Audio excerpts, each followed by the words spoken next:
नमस्कार। मैं मनुवादी ब्रजेश कुमार मिश्र। आज सोशल मीडिया पर एक वीडियो दिखाई पड़ा मथुरा का। एक छोटा सा बच्चा है, 10 से 11 साल का बच्चा होगा। नाम है वैभव तिवारी। उससे कोई पत्रकार या फिर कोई आम जन पूछता है, बेटा क्या करते हो? तो उसने कहा, चंदन लगाता हूँ। पिताजी क्या करते हैं?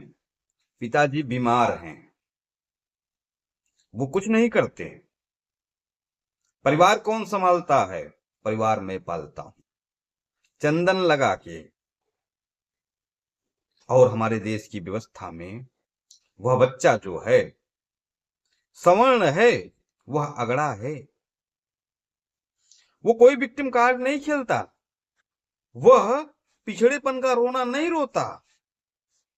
यहां इस देश में तो प्रधानमंत्री भी जो 3-3 बार से प्रधानमंत्री बन रहे हैं, वो भी बड़े पिछड़ापन का रोना रोते हैं। हाय मैं पिछड़ा हूं, हाय मैं पिछड़ा हूं, रोते हैं।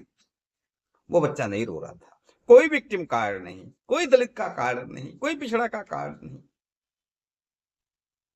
बाप बीमार है, मां सेवा में लगी हुई है, घर चलाने के लिए चंदन लगा रही है। और हमारे देश की व्यवस्था उसे क्या मानती है? हमारे देश की व्यवस्था उसे आगड़ा मानती है, अत्याचारी मानती है।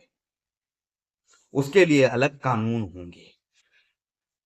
उसे कोई क्या कहते हैं, दबंग दलित आकर हड़का दे और उस बालक पर SC ST एक्ट भी लगवा सकता है।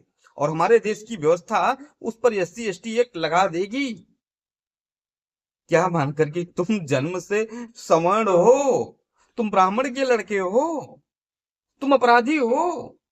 ऐसी घटिया व्यवस्था में हम जी रहे हैं। और फिर कहते हैं, गर्व से कहिए, हमारे देश का जो लोकतंत्र है वो सबके लिए समान है। हम लोकतंत्र में जी रहे हैं, हम गणतंत्र में जी रहे हैं। हमारे देश की न्यायपालिका किसी के साथ कोई भेदभाव नहीं करती। जब इस प्रकार की बातें सुनता हूं तो खून खौलता है। और थू है ऐसी व्यवस्था पर, थू है ऐसी व्यवस्था पर जो गरीब को नहीं देखती, गरीब की जाति को देखती है। दुर्भाग्य है हमारे देश का कि हमारे देश में गरीब को नहीं देखा जाता। गरीबी पैरामीटर नहीं है, जाति पैरामीटर है। हम उस महान देश में जीते हैं और हमसे कहा जाता है कि आप लोकतंत्र का, कानून का सम्मान करिए। आपको सम्मान करना पड़ेगा। आप नहीं करेंगे सम्मान, अपने लिए कुछ मांगेंगे, तो आप बगावत कर रहे हैं। आपके खिलाफ कानूनी कार्रवाई होगी। आप कानून से ऊपर जा रहे हैं। और जब कानून ही आपको दबाने के लिए, रगड़ने के लिए बनाए जा रहे हों या बने हों, तो आप क्या करेंगे? कैसे आप उम्मीद करते हैं कि हम इस व्यवस्था का सम्मान करें? धन्यवाद।